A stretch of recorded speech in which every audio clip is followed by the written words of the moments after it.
በፍቅር የሚመጣ ሰው እኔ እንደ ወንድ ነው የሚታይ፣ እንደ ወንድ ነው የሚታይ። አንገቴ ቢታረድ እኔ ከሷ ውጭ ሌላ ሴት አላስብም። አይገባም። መቼ እንደደብነ ሁሌ አፈቅራለሁ። እድሌ ነው እንጂ መልክ የመቻነሰኝ ብርቱካን ሲታደልም ሎሚ የደረሰኝ ማለት አሁን ነው አሉ እና እውነት ለመናገር እንዳልክ ዛሬ ደግሞ ሌላ ፍቅረኛ መታለች።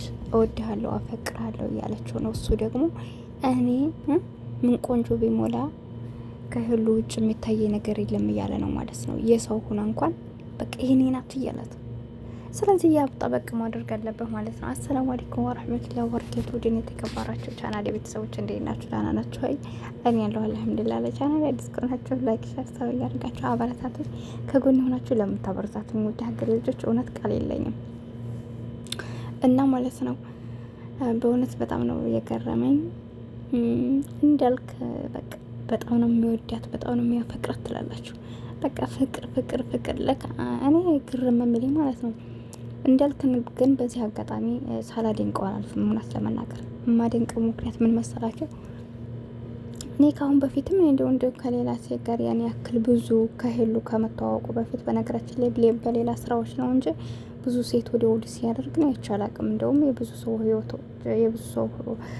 ሰዎችን ህይወት ሲታደግ ነበር። ታስታውሱ ከሆነ ፋትንልኝ እያሉት ከዛ ስራ ነው እንደውም አላህ ያወጣው ማለት ነው።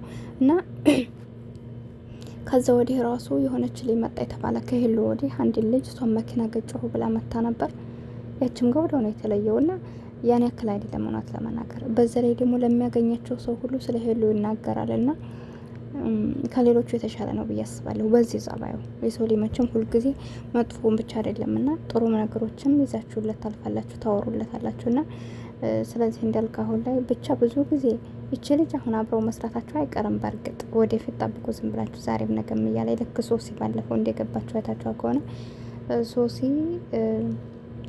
መኪና ገጭተው ከዛ ወዲህ መጥታ ብዙ ነገሮች እንትን ካሉ በኋላ ተቀበላት ፍቅሯን ተብሎ ምናምን አብረው እየሰሩ ነበርና ይችኛይቱም ልጅ ጋር እንደዛው እመኑኝ ይሰራሉ አብረው ቃቃጠው ዝም ብላችሁ እዩ ዝም ብላችሁ አብራችሁ ማለት ነውና ይሰራሉ። ነገር ግን ሰሩም አልሰሩም ዋናው ነገር ነጥብ የምትይዙልኝ መጀመሪያ ላይ ለሚመጡት ሰዎች ስለሄሉ ተናግሮ ከዛ ውጭ እሱ በቃ ከሷ ውጭ ፍቅር እንደውም ደግሞ ሴቶቹ ወንድ መስለው እንደምታዩት ምናምን አንቺም ባየሁበት ሌሎችን ሳያቸው ድንጋይ ይመስሉኛል ህይወት የሌላቸው ብዙ ጊዜ በቃ ግዴታ በቃ ከሰው በላይ ቆንጆ መሆን በቃ የመልክ ማማር የአቋም የብዙ ነገር አይደለም።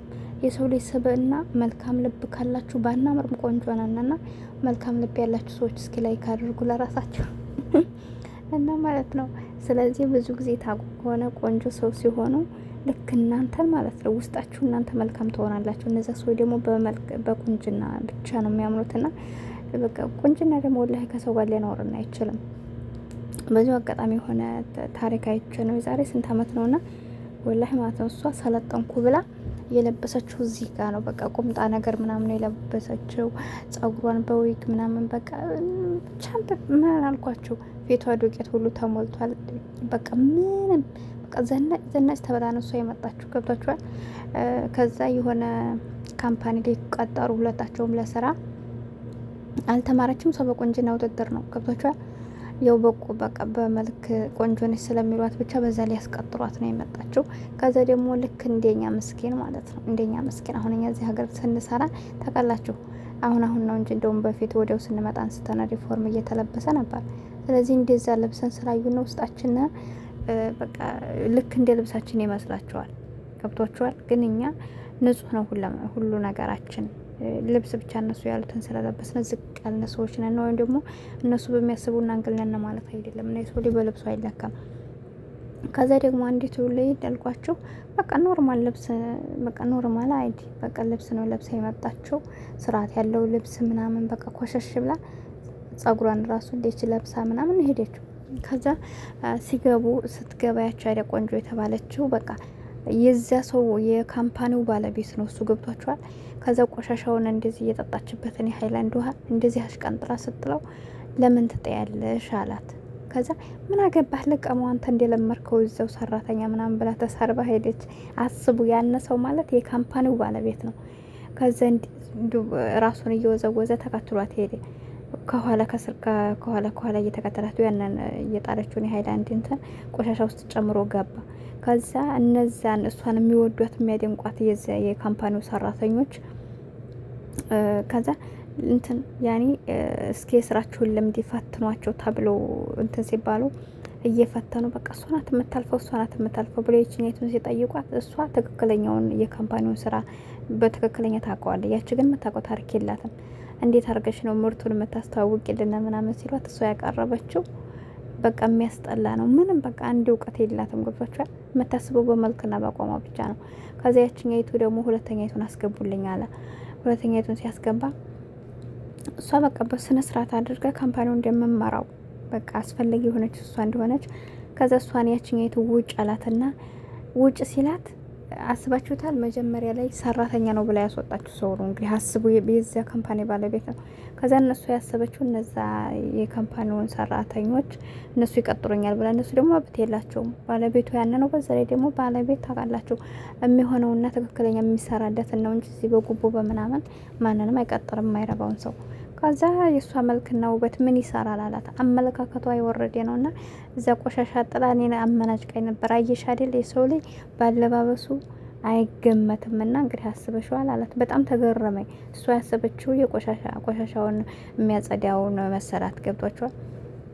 እና የሰው ልጅ በእይታ አንገመተውም። ቆንጆ ስለሆነ ደግሞ ማንም ሰው ይወደናል ብለን ወይም ደግሞ ለስራ ተፈላጊ ነን ለሁሉ ነገር አስፈላጊ ነን አይባልም። እና አንዳንድ ሰዎች ይገርሙኛል። እና ዋናው ነገር እናንተ እውቀታችሁ፣ ከሰው ጋር ያላችሁ መግባባት፣ መልካም ስነ ምግባራችሁ፣ መልካም ነገራችሁ እንጂ መልክ ቢገተር ፋይዳ የለውም። እና ብቻ ፈገግ እንደምትሉና እንደምትማሩበት ተስፋ አደርጋለሁ። ከዛ በኋላ ያንን ካምፓኒ በስነ ስርዓት መስራት ጀመረ። ያችኛይቱ ደግሞ በልብሷና በመልኳ የምታስበው ወጥታ ሄደች እላችኋለሁና ብዙዎቻችሁ የምትመጻደቁ ሰዎች በመልካችሁ መልክ ምንም ስለማይሰራ ሁሌም ቢሆን መልካም ሰው ለመሆን ሞክሩ። ከተንኮል ጽዱ። ሁሌም በቃ በቻልነው አጋጣሚ የተንኮል መጨረሻው እኛ ያጠመርነው ወጥመድ ራሳችንን ነው መስልሶ የሚጥለና ያ ከመሆኑ በፊት ደግሞ ማንኛችንም ሁሌም ቢሆን በቻልነው አጋጣሚ ለሰው ላይ መልካም ብናደርግ ካልቻልነ ደግሞ ካላስ ብንተው የተመረጠ ነው። እና ሄሉሻና ያብን እንግዲህ ዛሬ እንዳልኳቸው ይችል ማጥታ ጭራሹን ምን ብላ በከለቻቸው። ልጁ ያንተ አይደለም ነው ያለቻቸው ያለችው። ልጁ ያንተ አይደለም ብላ በለከለቻቸው። ግን ቢሆንም ያብ ደግሞ የሰጠው ማስጠንቀቂያ ቢኖር እንኳን ይቅር ያንተ ልጅ አይደለም የሚለውን ይቅርና ምንድነው የሚባለው ጭራሹን ውሸት ነው እርግዝና ነው ብለሽ ራሱን ይሄንን ነገር መስማት አልፈልግም ብሏል። ያው ኬኩን ይዞ እንግዲህ ሰርፕራይዝ ሊያረጋት መጥቶ ደስ ብሏቸው ከሚያሳልፉበት ማታወር ብቻ አረጓቸው። ሁለታቸውም ወጥተዋል። ሶ እንግዲህ ይሄን ይመስላል። እንዳልክ ጎበዙ ደግሞ ልላችሁ መፈልገው በቃ ፍቅሩን እስካሁን ድረስ ከሷ ውጭ ወደ ውጭ እያለ ነው። ምንም ማድረግ አይቻልም። እንግዲህ እሷ እርጉዝ ናት፣ የልጅነት ልትሆን ነው እንዳልኩ። ለአንተ መጥቶም ቢሆን ደስ ይለን ነበር። ነገር ግን ያንተ መድል አልፏል። ግን እሱ እያመነ ያለው መጨረሻው ብሏል። ግን መጨረሻውን አናውቅም ሁላችንም። ሊሆንም ይሆናል ከማን ጋር እንደምትሆን እሱን አላህ ነው የሚያውቀው። ይሄ ነው ማለት ስለማንችል ዞሮ እንዳልክ ሞክር ትላላችሁ። ዋናው ነገር መኪና እንትን ብሎት ነበር፣ እንኳንም ተሻለው። እና ይሄን ይመስላላችኋል ውድ ተመልካቾች። ስህተት ካለብኝ አርሙኝ እና ቻናሌን ላይክ ሰብ እያደረጋችሁ አበረታቱኝ። ከጎን የሆናችሁ ለምታበረታቱኝ ከልብ ነው ማመሰግናችሁ። በያላችሁበት ሰላማችሁ ብዛልኝ። አብሬያችሁ የነበርኩት ሄቡ ነኝ። አሰላሙ አለይኩም ወራህመቱላሂ ወበረካቱ።